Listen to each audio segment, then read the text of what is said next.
This first story you are about to hear is the first in a series called The Scully Project. In this first story, it is my own account of things that I have experienced. I am in no way trying to insinuate anything as fact or that I am being haunted by ghosts, spirits, or anything of the like. However, the truth is out there.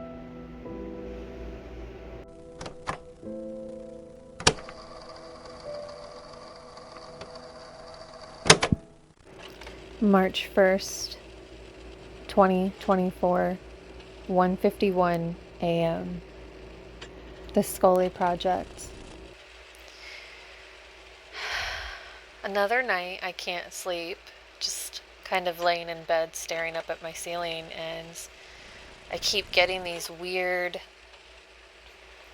ideas, these weird thoughts that sometimes plague my mind, and I just cannot seem to shake them. And tonight, especially, my lights are flickering, I'm hearing weird rumbles, felt vibrations in the grounds coming up through the floors. And I still just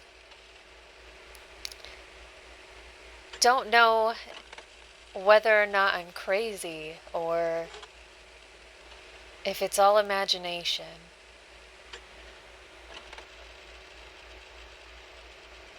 I don't know what's going on. Maybe it's sleep deprivation. This isn't the first time I've heard bumps in the night that go boo.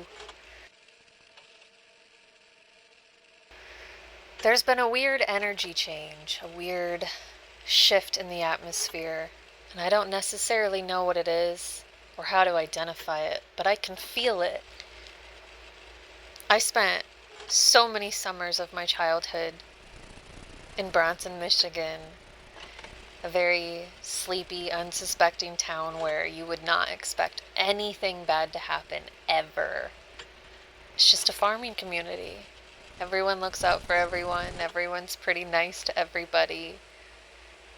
Everyone's, friends with so-and-so and knows so-and-so who knows a guy who knows a guy who knows so-and-so's dad. It's one of those towns. But it does have kind of a not-so-innocent history at the same time. I'm sure if you've ever heard of Bronson, Michigan, you're either from the area or you're a crime enthusiast, or you like crime podcasts, crime stories, whatever you want to call it. Back in April of 1990 on Easter Sunday, Dennis DePue, I believe his name was, brutally murdered his wife in the abandoned schoolhouse on Snow Prairie Road, which later inspired the movie Jeepers Creepers. Dennis DePue and the murder of his wife. Dennis Henry DePue was born in 1943 in Michigan and remained in his home state as an adult while working as a property assessor. In 1971, he married Marilyn, who became a popular high school counselor in Coldwater.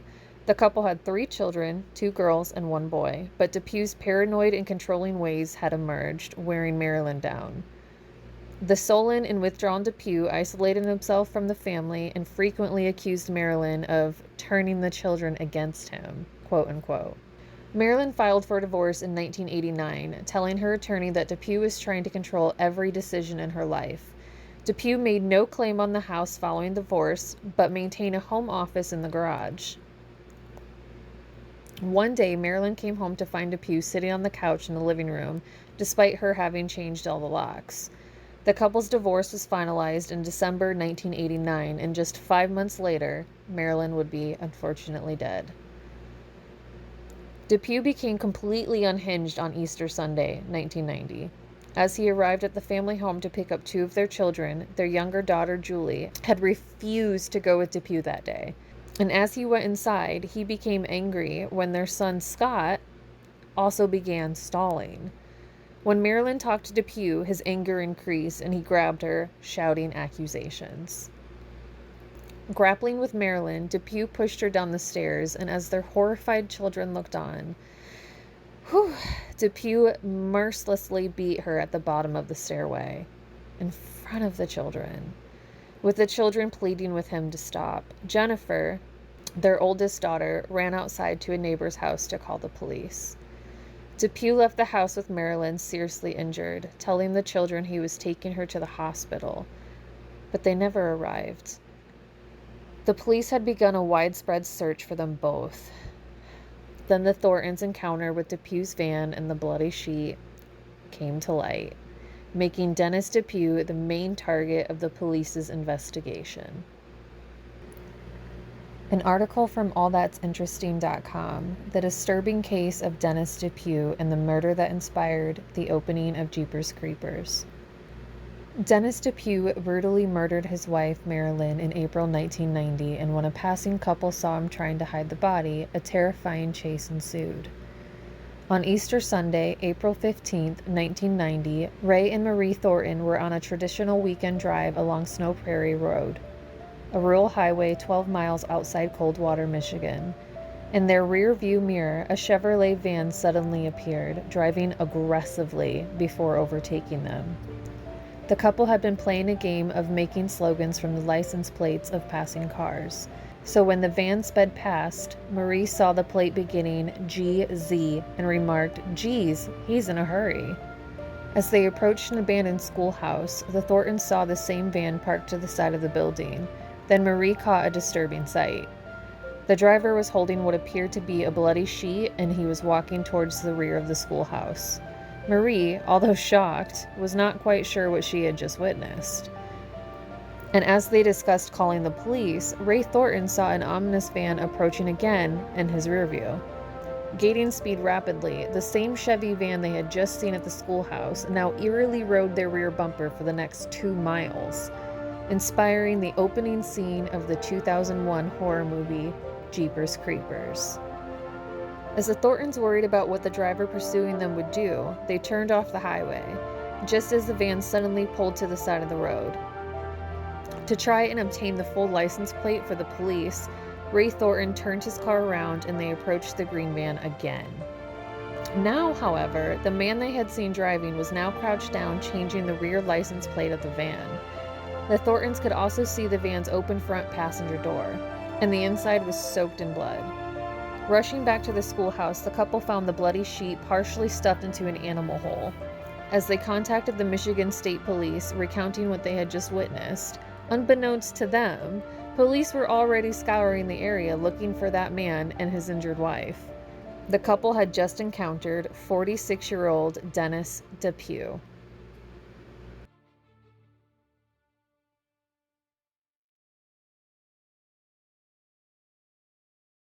So, I don't know if it was that event or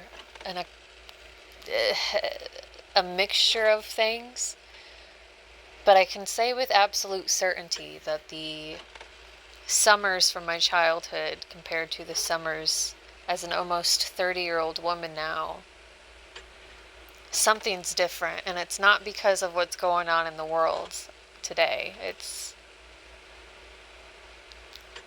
It feels like something wicked this way comes to the sleepy, unsuspecting town of Bronson, Michigan, and it feels like it's been creeping up on this town for a long time. I spent a lot of my summers at my grandma's house. It's a really small town. Nothing ever really happens. I think the biggest thing we ever really needed to worry about was in the early summers when it was tornado season, which absolutely terrified me as a little girl. But there was another local, I guess, story that isn't necessarily a pleasant one, but I think it has maybe something to do with the energy that kind of surrounds Bronson, Michigan. I don't know. But I remember growing up as a child, and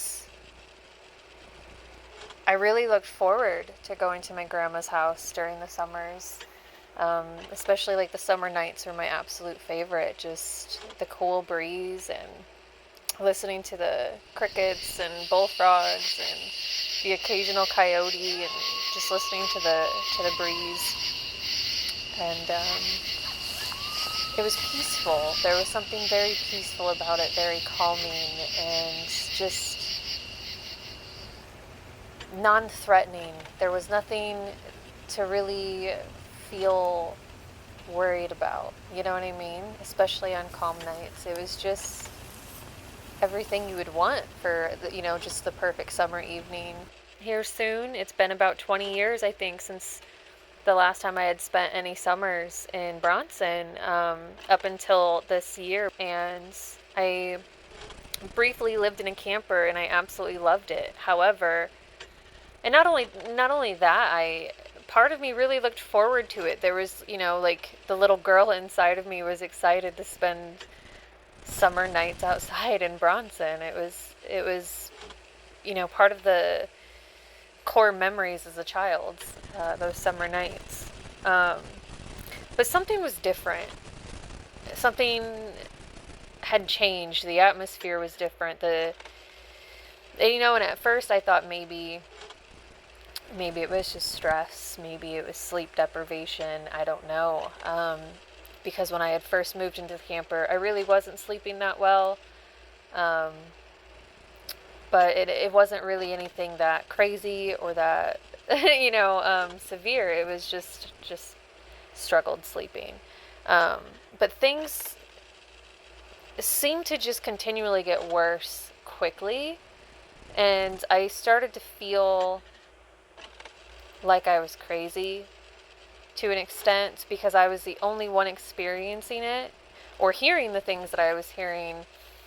And I had convinced myself up to a point that I was so sleep deprived that naturally I was having auditory hallucinatory, or auditory and visual hallucinations. But it was more than that, though. Like I said, the atmosphere at night was different. I would hear these noises that just seemed very unearthly, and it's very hard. It's very hard to put that into words or how to describe it. There were times where it sounded like a pack of wild boars mixed with hyenas, like just jungle animals or safari animals. Just noises that you shouldn't be hearing outside in, farm country, Bronson, Michigan, where it's mostly just fields. But it was a constant, and there was this energy about, you know what I mean? Like, there was this energy in the air, and it was so thick, and it was so hard to identify. But it was at times it felt very menacing. And it's so hard to describe to somebody how the atmosphere can feel menacing. But it felt like something was just always watching, and almost like something was plotting. It's so hard to describe, but there was no comfort in the summer nights anymore. It was anxiety. It was fear. It almost felt like taunting, like I was being taunted. And again, for no one else to experience what I was experiencing was isolating. It was very isolating. There have been sightings. I don't know by how many people, but I know at least 2 people who saw this creature thing at night on their way home from I don't know where, honestly. But it was like it was like a goat man or a man bear pig or something. I don't really know, but it was this big, like, bipedal creature, up on 2 legs, and it was something that didn't belong in this area, even if it was an actual natural occurring animal. I don't even know if that makes sense or if that's the right wording, but it wasn't natural is my point. And it looked like a big old creature, like a monster. So there's been this energy shift, and I would really like to, I guess, not necessarily identify it or necessarily pinpoint exactly what that energy is, because I don't really want to know, I don't think. I've got a taste of it myself from living in the camper, um, and feeling crazy enough already. Um, but it would be really nice to get at least some answers as to what could be going on, just for my own sanity. Um, and I think there's a lot of very interesting theories, and I would like to get to the bottom of it without digging into it. Um, and just, I guess we'll see where it goes, where it takes me. Um, but the truth is out there. The truth is still out there. I've had experiences my entire life that kind of made me feel like I was crazy in some ways, or that I just had way too active of an imagination that I just couldn't control. Um, I've convinced myself of a lot of things to, I guess, come to terms with the things that I've experienced, the things that I've seen. And for a long time, there were certain memories of things that I had experienced throughout my childhood that I hadn't thought about in years. And upon moving back to the area, I started having nightmares, like just awful, awful dreams, and the insomnia got worse, the sleep deprivation got worse, which only just, fueled things even further and made things even more complicated. And the veil between my reality and, being so sleep deprived, it was wearing very thin, and it kind of makes me wonder if there is some sort of energy in this area that somehow, not that I tapped into an energy, but somehow I became touched by or got affected by, and it followed me throughout, my childhood and growing up. Because again, it wasn't until I had moved back to the area that a lot of these things started haunting me again in my dreams, and in what I thought was real life. And to this day, I still don't really know the truth. I don't know if it was my imagination, if it was sleep deprivation, if it was real. I don't know.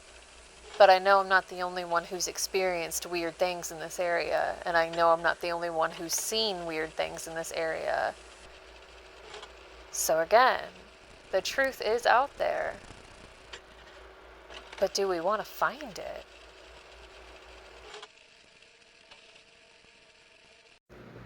So, the Jeepers Creepers movie, the first movie, takes place in 2001.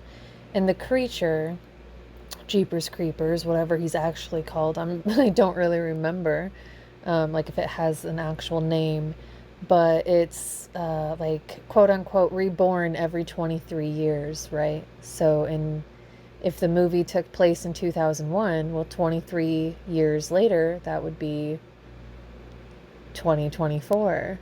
So I don't know. Maybe it's not too far-fetched to think that there is some sort of creature roaming about Snow Prairie Road. I mean, maybe it wants to return to the schoolhouse.